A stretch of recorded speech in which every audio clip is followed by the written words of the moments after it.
हजरत इब्राहिम को ख्वाब में आया कि अल्लाह ने उनसे कहा कि सबसे नजदीकी चीज मुझे तुम्हारी चाहिए। हजरत इब्राहिम ने कहा अपनी बेगम साहिबा से कि मुझे ख्वाब में अल्लाह बार बार ये कहते हैं कि सबसे नजदीकी चीज मुझे चाहिए। तो उनकी बेगम साहिबा ने कहा कि हम तो बहुत गरीब लोग हैं, हमारे पास तो बेटा है, बेटा इस्माइल है, यही हमारे सबसे नजदीक है, ये दे दीजिए। हजरत इब्राहिम अपने बेटे को लेकर अल्लाह की राह में देने चले गए। बेटे ने रास्ते में पूछा कि कहाँ ले जा रहे हैं अब्बा? तो उन्होंने कहा कि ऐसे ऐसे अल्लाह ने कहा है कि सबसे नजदीकी चीज मांगी है, मेरे पास तुम्हारे अलावा सबसे नजदीकी कोई चीज ही नहीं है। तो बेटे ने यह कहा कि जब आप मुझे अल्लाह के लिए कुर्बान करें तो मेरे हाथ पैर बांध दीजिए ताकि मैं किसी तरीके की आपसे जद्दोजहद न करूं। हजरत इब्राहिम उनको लेकर चले गए और एक झाड़ियों के पास पहुंचे। वहां जाकर के उन्होंने हजरत इस्माइल को रख दिया और जब फरसा उठा के काटने लगे तो उसी बीच में एक चमत्कार हुआ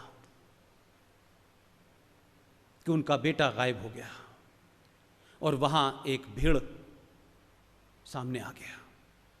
तो वो जो करिश्मा था वो सिर्फ इतना ही था कि अल्लाह हजरत इब्राहिम का ये इम्तिहान लेना चाहते थे कि तुम या वाकई में मुझ पे पूरा ईमान रखते हो कि नहीं रखते हो। ऐसा नहीं होगा कि आधा शरिया चाहिए आधा नहीं चाहिए, पूरा ईमान रखा।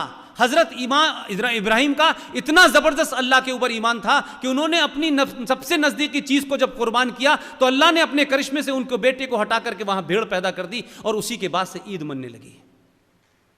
लेकिन मुनाफकत और मक्कारी देखिए, अल्लाह ने कहा सबसे प्यारी चीज और कहते हैं कि अल्लाह पे हमारा मुकम्मल यकीन है। नमाज पढ़ने से अल्लाह से यकीन नहीं होता। सड़क पे नमाज पढ़ोगे, ये बताओगे, डेमोन्स्ट्रेट करके ताकत दिखाओगे कि हम इस मुल्क के अंदर सड़क रोक सकते हैं, उससे तुमको अल्लाह मेहरबान होने वाला नहीं है।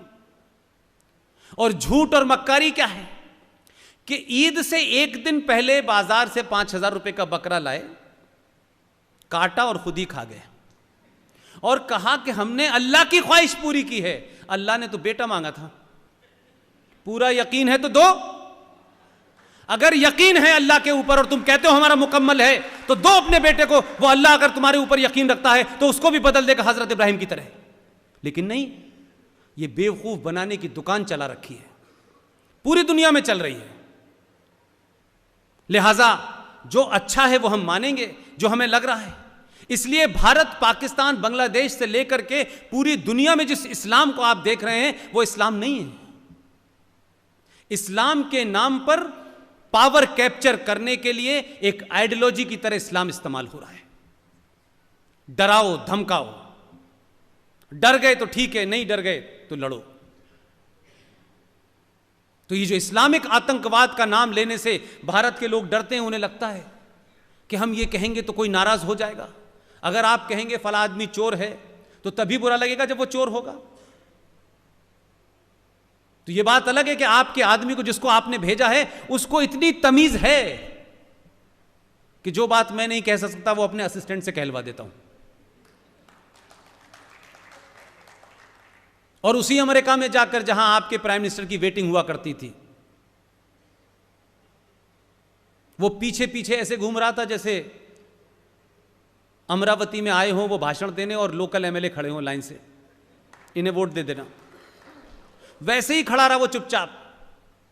और जब उसने मुंह खोला कश्मीर, तो उन्होंने कहा ये 50,000 हैं और पूरे अमेरिका में कई करोड़ हैं, दोबारा जीतना है तो इनका वोट चाहिए, वो मेरे कहने से देंगे। तो बोला Kashmir is a internal matter of India. सब यूएनओ भूल गए। और जैसे ही उसने कहा कि दूसरी बात, वो तो तोल के करता है ना, व्यापारी आदमी है, तय करके करता है कि नहीं अभी पूरा नहीं हुआ मामला। उसने कहा भारत और पाक, हम अमेरिका इस्लामिक आतंकवाद से मिलकर लड़ेंगे। तो यहां बहुत सारे लोग हंसते हुए रो रहे थे, रोते हुए हंसने लगे हैं। बहुत उनको तकलीफ हुई। अजीबोगरीब बात है, जो बात खुद चाहता था वो उससे कहलवा दी है। और 50,000 गुजरातियों ने 5 मिनट तक खड़े होकर ताली बजाई। उनको समझ में आ गया कि जो हमारे दिल की बात तो यही थी भाई।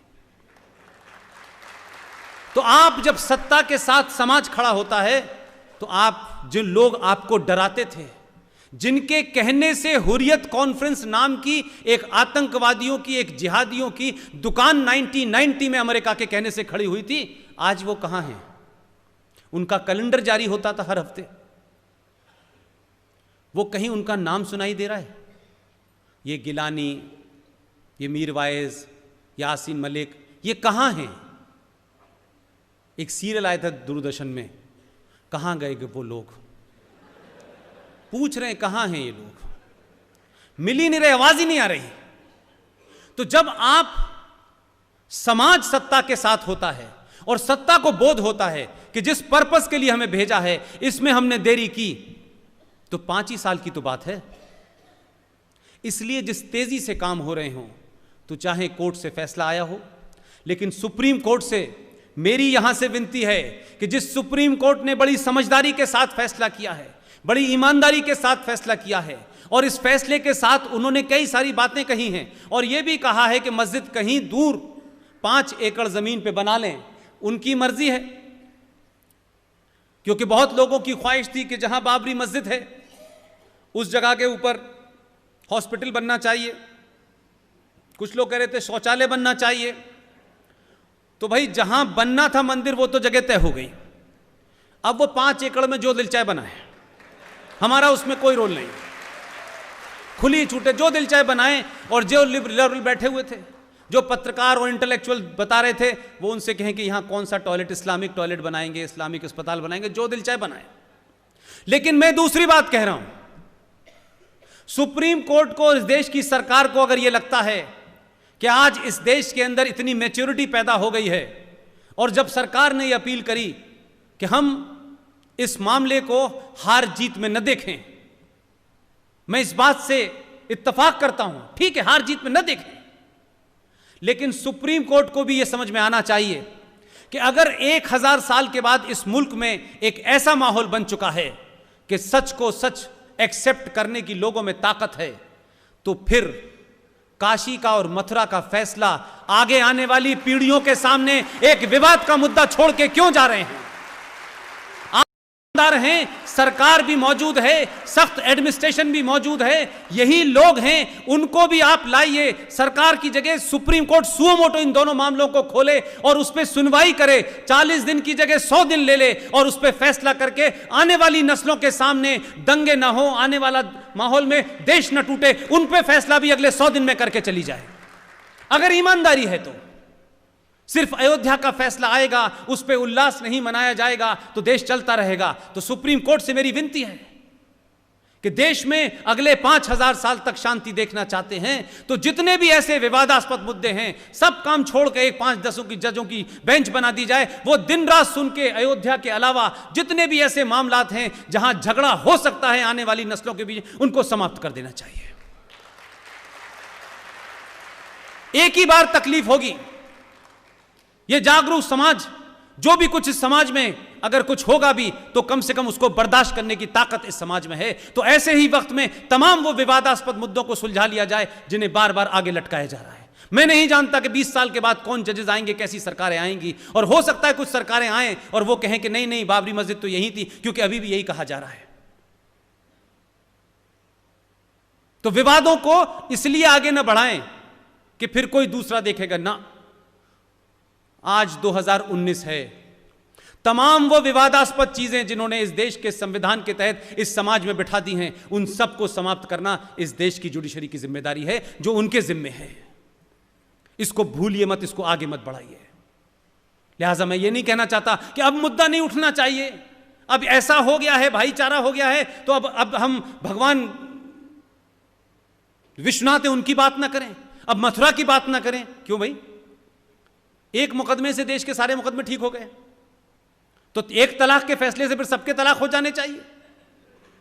भाई एक फैसला दे दिया, अब सबको उसी वही मान लेना चाहिए? तो ये अजीब, जो जिसे कहते हैं कि जुडिशरी से हटके कोई नए किस्म का एक्टिविज्म है, तो माफ कीजिएगा, समाज तय करेगा कि क्या होगा। आप अपना काम करें। समाज की राय यह है कि दोनों विवादास्पद मुद्दों के ऊपर आप बेंच बनाएं और फैसला दें। हम ये नहीं कह रहे फैसला किसके हक में दें, फैसला दे दें ताकि ये समाज शांति से अगले 400-500 साल तक रह सके। मैं संविधान की एक घटना के बारे में आपके संज्ञान में लाना चाहता हूं। इसकी आप लोग मांग करें। मैंने तो भारतीय जनता पार्टी के कोई 50 से ज़्यादा मेंबर ऑफ पार्लियामेंट के मौजूदगी में अलग अलग समय पे अलग अलग जगह पे पूरे ताकत के साथ कहा है, ईमानदार बनो और ईमानदारी से काम करें। किसको अच्छा लगता है नहीं लगता है मुझे नहीं पता। भारत का संविधान 26 जनवरी 1950 को लागू हुआ था, ये सब आपको पता है।